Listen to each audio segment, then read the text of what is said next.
General Parvez Musharraf साहब, ये जो इल्ज़ाम है कि यहाँ दहशत गर्दी के कैंप हैं और पाकिस्तान ट्रेन करता है उनको, बाढ़ भी लग गई, फ़ौज भी लग गई, इल्ज़ाम नहीं ख़त्म हुए, क्या करें इसका?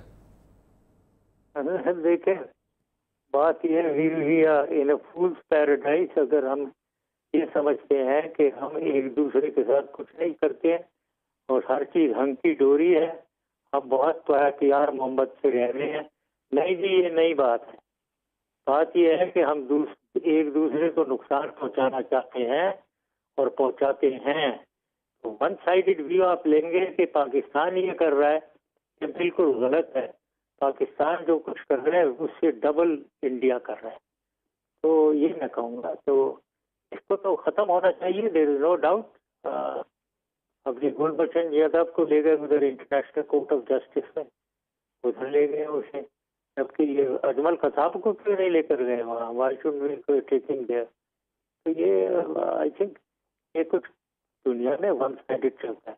लेकिन मैं शाह महमूद कुरैशी साहब की बात से बिल्कुल मुतफिक हूँ कि हम एक सिंगल हैंडेड अकेले में दुनिया को नहीं चला सकते हैं। We have to go along with the world. और उसमें हमें देखना पड़ेगा कि दुनिया में, रीजन में क्या रिक्वायरमेंट और पाकिस्तान के बेस्ट इंटरेस्ट क्या है, उसके मुताबिक हमें एक्ट करना चाहिए। ये वही बात है, 9/11 की बात है, मैं कोट करूंगा। 9/11 में सब कहते थे कि नहीं, वो अमेरिका के साथ नहीं होना चाहिए था, बहुत हमने गलती की। ओ बाबा, तुम किसकी बात कर गलती की? पूरी दुनिया, चीन, सऊदी अरेबिया, यूएई, तुर्की, सब इसके फेवर में थे कि उनको मारा जाए अफगानिस्तान में। तो आप कौन है आप कि आप कहें नहीं नहीं हम तो लड़ेंगे, हम तो तालिबान की तरफ होंगे और हम पूरी दुनिया से लड़ेंगे? ऐसे नहीं होता है। तो I I totally agree with. लेकिन we should find a solution जहाँ जो हमारे अच्छे वेल विशर्स हैं उनको और किसी तरीके से उनको ठंडा किया जाए और ख़त्म किया जाए। आप प्राइम मिनिस्टर इमरान खान को क्या मशवरा देंगे, कैसे इस सिचुएशन को हैंडल करें? I think is handling it pretty well, I must say. मैं बीच में इंटरफियर नहीं करना चाहता हूँ।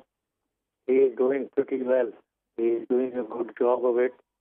और मैं सिर्फ ये कहना चाहता हूँ कि दूसरी साइड पे ईंट का जवाब पत्थर से जब मैं कहता हूँ, तो ईंट का जवाब ईंट से ना दो, ईंट का जवाब पत्थर से देना। थोड़ा सा जो पत्थर वाली बात है उसका ख्याल रखें जरा, जरूर। क्योंकि जब आप वो इस्तेमाल करेंगे तो intent to use the force सामने आ जाती है और वो सह नहीं सकते हैं। अब उसमें दुनिया जो है, तो अब पहले दिन ही से ये इंडिया तो कह रहा है कि हमने करवाया है वो, और पूरी दुनिया के कई लोग मुल्क हमें ब्लेम कर रहे थे। अब वो मुल्क बीच में आ गए, they are not blaming us that much. सिर्फ इंडिया के मिनिस्टर्स और प्राइम मिनिस्टर और जनरल ये रह गए। तो इनमें से भी कई एक लोग हैं जो सेंटर पे आ गए हैं शिफ्ट होकर। तो आई थिंक ग्रेजुअली ये एनवायरनमेंट चेंज हो जाएगा।